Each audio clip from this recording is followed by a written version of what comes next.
Menses के time बहुत ही ज़्यादा सीवियर पेन होती है और हम इसको हल्के में ले लेते हैं क्योंकि ये सोचा जाता है कि ये एक नेचुरल फिनोमेना है, लेकिन इसको कभी भी हल्के में ना लें। ये चॉकलेट सिस्ट के कारण भी हो सकती है जो कि आपकी फर्टिलिटी को बहुत बुरी तरह से डैमेज कर सकता है।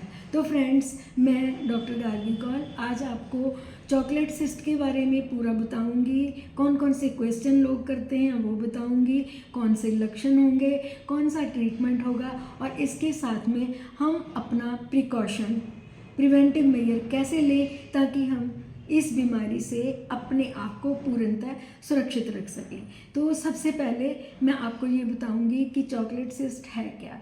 फ्रेंड्स, जो हमारे यूट्रस की लाइनिंग होती है जिसको कि एंडोमेट्रियम कहते हैं, ये एंडोमेट्रियम ही लूज होके ओवरी के साथ एक गांठ का रूप ले लेती है और उसमें एक्यूमुलेट हो जाता है ब्लड के एक्यूमुलेशन से बार बार उसमें इकट्ठा होने से इसका कलर जो होता है वो डार्क ब्राउन हो जाता है, इसलिए इसको जो चॉकलेट सिस्ट का नाम दिया गया है।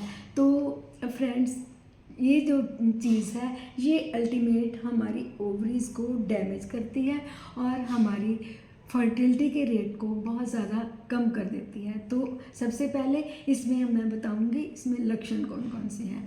ड्यूरिंग मेंसेस आपको बहुत ज़्यादा पेन होगा और ब्लीडिंग का फ्लो बहुत ज़्यादा होगा और होगा रुक रुक के। इसके साथ में आपको जो कंसीव करने में बहुत ज़्यादा डिफ़िकल्टी आती है और पेन इतना सीवियर कि बर्दाश्त से बाहर। तो हम अब मैं इसको कारण बताऊंगी कि चॉकलेट सिस्ट के कारण क्या है। सबसे पहला कारण होता है हार्मोन्स का इम्बैलेंस हो जाना।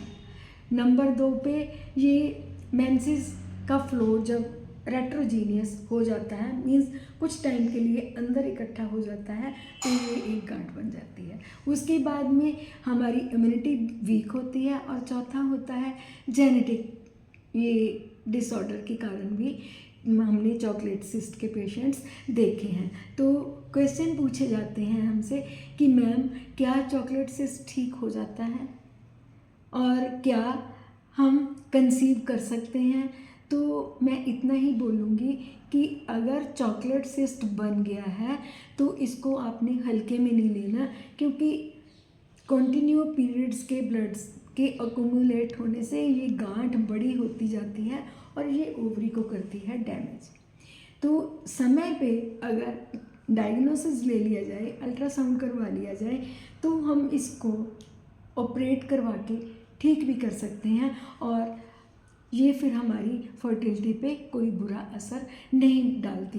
तो मैं अब आपको ये भी बताऊंगी कि चॉकलेट सिस्ट बने ही ना, उसके लिए हमें क्या करना है। तो फ्रेंड्स, सबसे पहले हमने अपना लाइफस्टाइल ही चेंज करना है। अपनी सेडेंट्री लाइफ को छोड़ के हमने एक्टिव होना है।